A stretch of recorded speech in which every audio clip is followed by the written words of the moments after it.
It takes a whole lot of people to keep a Broadway show running, from the actors on stage to the orchestra and the people behind the scenes, whose names you don't see in the playbill. Our man Perry is on the town.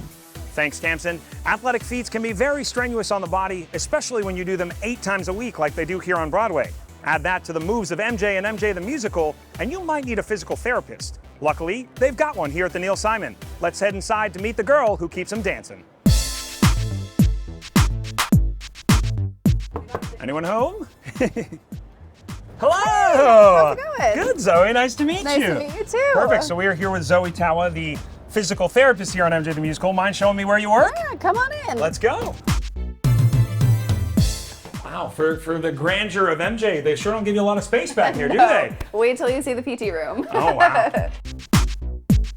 So right here on this table is where you do it all, yeah? This is where we do it all in this tiny little room. That's crazy. So how many, it's a pretty big cast in MJ. How many of the people are you working on a day-to-day basis? Yeah, so I'm here about 9 hours a week. So it kind of depends on the day, whether I'm here for 2.5 hours, an hour and a half. But yeah, so we have 20-minute slots. They're usually all full. I can imagine. I mean, the physicality of the show, not only is it so dance heavy, it's so specific. I mean, when you think MJ, you think the leaning, you think all the moves, that isolation, that's gotta be tough on the muscles. Are there any specific ones that you see yourself working on more than others? Yeah, so I've worked on a lot of shows now, and there's some shows where it'll be one injury is really prevalent for the whole show, so shoulders or ankles.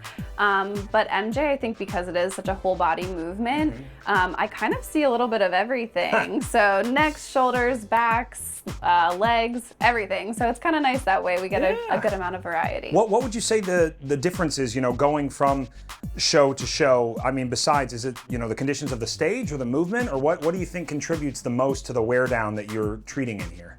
Yeah, I think with this show and with a lot of Broadway shows, it's kind of just the repetitive nature. So, most people aren't used to doing things 8 times a week. And, right. With this show, people are doing these movements 8 times a week, and it's really hard.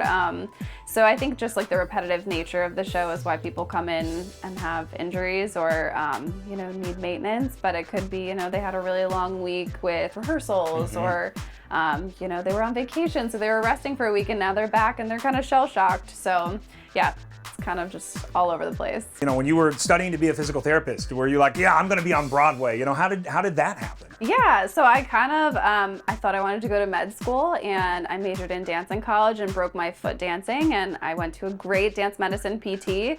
And from that moment on, I was like, this is it. I am going to work with dancers, and I'm going to be a physical therapist. So that's kind of how it happened, and I was really fortunate to get this job, and I've been really lucky to be able to work on a lot of Broadway shows, and it's been a really great experience. Does that background benefit you as you're working through these?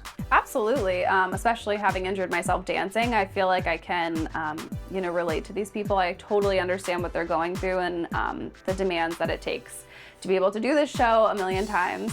And I think that that's really an amazing thing. Like in my office, every PT has been in the performing arts in some capacity. So we really can relate to our patients, which I think is important in this field in particular.